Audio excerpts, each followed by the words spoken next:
Kita ke perang narkoba atau drug war sekarang. Kita tahu di Amerika setiap tahun lebih dari 100.000 orang meninggal karena overdosis. Selagi hidup, mereka menjadi mayat hidup atau zombie. Yang saat ini diderita lebih dari 1 juta manusia Amerika. Bagian dari 30 juta warga Amerika yang kecanduan drugs, obat-obatan narkoba. Gabungan obat fentanyl dengan opium, kokain, dan bermacam narkoba lainnya penyebabnya. Dan fentanyl adalah drugs yang dibuat di Tiongkok. Apakah Tiongkok weaponize drug untuk menyerang Amerika? Apakah Tiongkok memakai senjata narkoba untuk menyerang Amerika? Perang Dunia Ketiga agaknya tidak mungkin terelakkan. Maka dunia akan menjadi baru setelahnya. Namun ketika perang dunia itu terjadi, dunia ini diriset. Mungkin video narasi kali ini terlihat kelam dan ekstrim. Namun dalam strategi bernegara terkadang kita harus melihat dari sisi ancaman. Indonesia negara yang bergantung dengan banyak hal dari luar negara. Seperti currency, teknologi komunikasi, BBM, kebutuhan sehari-hari dan banyak lagi. Kalau terjadi perang maka semua negara akan mengurusi domestiknya. Jangan sampai kita Indonesia tercekik sendiri karena tidak bisa memenuhi kebutuhan rakyat. Selesai perang dunia akan diriset. Dunia akan dikendalikan oleh sang pemenang. Dunia akan diatur oleh sang penguasa. Kita tidak tahu siapa yang akan menang dan siapa yang akan berperang. Namun kita harus punya grand design untuk survive, bertahan hidup lalu membangun peradaban lebih baik dari sebelumnya.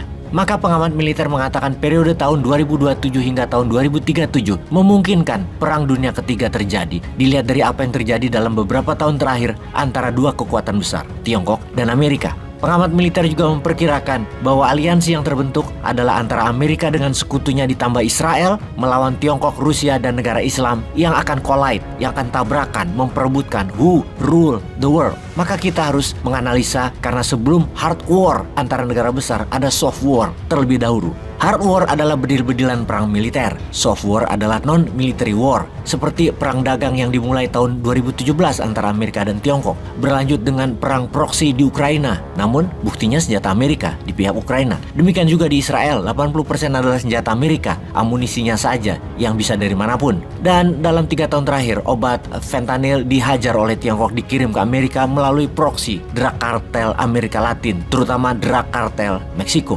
Sungguh bernegara itu rumit, labirinnya banyak, memerlukan kewaspadaan yang mendalam untuk hati-hati mengambil setiap keputusan yang harus menguntungkan rakyat serta memperkuat kedaulatan negara. Korban fentanyl di Amerika rata-rata usianya 17-45 tahun dan sejak tahun 2019 tercatat 44% penurunan labor force atau penurunan kekuatan angkatan kerja mereka dikarenakan penyalahgunaan narkoba di Amerika. Dalam taktik perang, selain pakai proksi atau pinjam tangan, maka apa yang dilakukan Tiongkok, di mana Tiongkok terus menyangkal tentunya, ini dinamakan asymmetric war. Apa yang Tiongkok lakukan dalam perang asimetrik itu?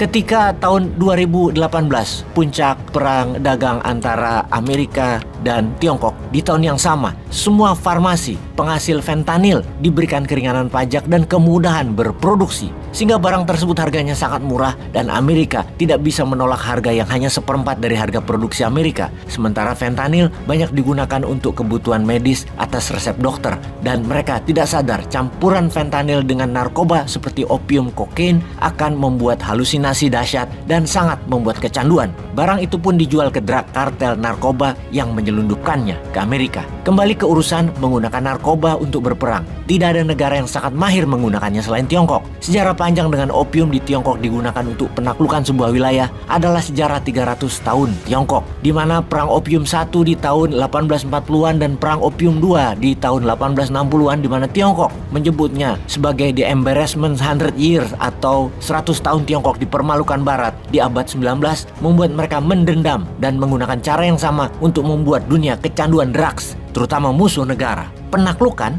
dalam jalan untuk mengikat dunia di Belt, di Road untuk ke Beijing, maka drugs sudah menjadi senjata bagi Tiongkok. Sehubungan dengan drugs tersebut, tidak heran bahwa 80% drugs yang masuk ke Indonesia adalah buatan Tiongkok. Ngomong-ngomong, itu Tiongkok benar membantu pembangunan Indonesia dengan tulus? Apa enggak ya? Kok narkobanya juga dikirim ke Indonesia?